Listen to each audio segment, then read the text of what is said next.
Sébastien Bauer, bonjour et merci de nous recevoir chez Angelina. Quand vous êtes arrivé ici, une de vos premières missions fut de réorganiser et d'optimiser la production. Donc effectivement, une des premières missions chez Angelina, c'était de rationaliser la production en faisant évoluer le rendement grâce à l'aide de la mono, donc dégager mes équipes des tâches répétitives pour qu'ils puissent se concentrer sur des choses, on va dire, plus intéressantes en termes de fabrication de desserts. Également, rester vraiment dans une régularité, une rationalisation du pochage en l'occurrence.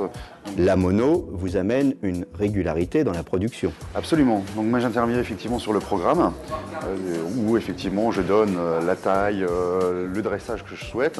Et puis derrière, grâce au contrôle tactile et de l'écran de la machine, n'importe quelle personne, pâtissier ou non, peut intervenir sur le pochage automatique.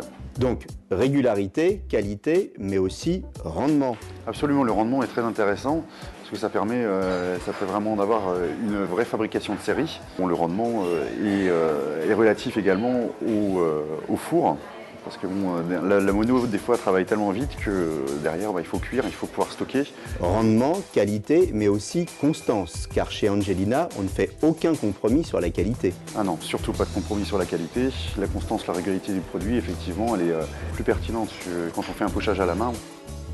Si on prend l'exemple du macaron, la régularité est capitale pour l'assemblage des coques. Absolument, si effectivement on va avoir une régularité lors de l'assemblage des coques, il faut que ces coques en l'occurrence soient parfaites en taille et en hauteur. On est là, on retourne nos macarons sur grille, on les poche, on les ferme avec un vrai rendement dans la fabrication. Alors ici on est chez Angelina, c'est une très grande maison. Le pâtissier moyen pourrait se dire la mono c'est pas un équipement pour moi. Je considère que maintenant on est quand même dans une période où le pâtissier est recherché, il y a un peu de pénurie quand même dans le personnel qualifié, donc ça permet quand même de libérer les pâtissiers qualifiés sur des tâches plus intéressantes. Vous créez la recette et une fois programmée, le pâtissier n'a plus qu'à l'exécuter. Tout à fait, on a effectivement ce rapport de régularité parce que le programme est bloqué, c'est-à-dire que je suis seul à avoir un code pour les régler mes programmes et je suis seul à avoir accès donc, à la programmation tout simplement. Et donc tout au long de l'année, les produits sont réguliers puisque les pâtissiers, eux, partent sur le tableau, ont un schéma, ont une forme sur laquelle ils interviennent et avec des références de barres, avec des douilles de couleurs. Donc c'est quelque chose qui est extrêmement facile d'utilisation. Je dirais même, il y a même un côté ludique. C'est-à-dire on intervient comme ça sur cet écran et c'est extrêmement facile. Sur quel type de produit utilisez-vous particulièrement la mono ?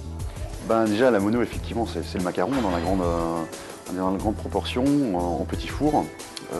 Notamment un produit maintenant que j'ai sorti depuis un mois que j'ai appelé le macalon. Donc au lieu d'avoir un macaron individuel rond, je l'ai allongé de manière à faciliter la consommation. D'après ce que vous dites, la mono permet des formes différentes. C'est vrai que la technique c'est une chose en pâtisserie, à partir du moment où on maîtrise la technique, avec ce genre de machine, on peut s'amuser finalement. On peut changer les formes, on peut changer les tailles, on peut faire des choses très intéressantes. Je me sers de la machine pour fabriquer les macarons, je fais de la pâte à choux également, donc des éclairs, des religieuses, des petits fours, avec des petites religieuses, des carolines. Je l'utilise pour des plaques de génoise, pour des plaques de joconde. Et également pour les meringues de Mont Blanc, c'est-à-dire les bases du gâteau emblématique. Voilà, c'est le gâteau emblématique d'Angelina. En termes de fabrication, on est environ entre, je dirais, 400 et 900 pièces jour. Donc sans la mono, ce serait quand même difficile. On a parlé de l'aspect ludique tout à l'heure, on n'a pas parlé de l'écran tactile. C'est simplissime, c'est simplissime. Vous avez un icône, on va parler par exemple d'un éclair, vous appuyez sur la forme d'éclair. Vous pouvez avoir l'éclair en type petit four Caroline, l'éclair qui fait 15 cm, l'éclair qui fait 10 cm.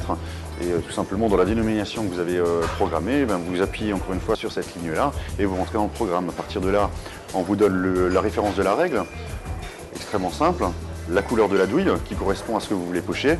Vous mettez ça en place. Et puis vous avez intérêt à avoir vos plaques derrière de prête parce que la machine, elle ne s'arrête pas. On va revenir à des notions un petit peu plus terre à terre. On a parlé de standardisation. Est-ce que ça veut dire aussi mieux gérer les coûts ? Ça permet effectivement d'avoir une régularité dans les coûts parce qu'on sait qu'effectivement que chaque produit aura autant de pâte à choux et autant de volume de garniture. Qui dit régularité dans le pochage, dit régularité effectivement dans le garnissage et dans la gestion des coûts. Rationalisation, régularité, rendement, créativité. La mono libère vos équipes des tâches répétitives et donne libre cours à votre créativité. La mono, l'équipement des pros au service des gourmands.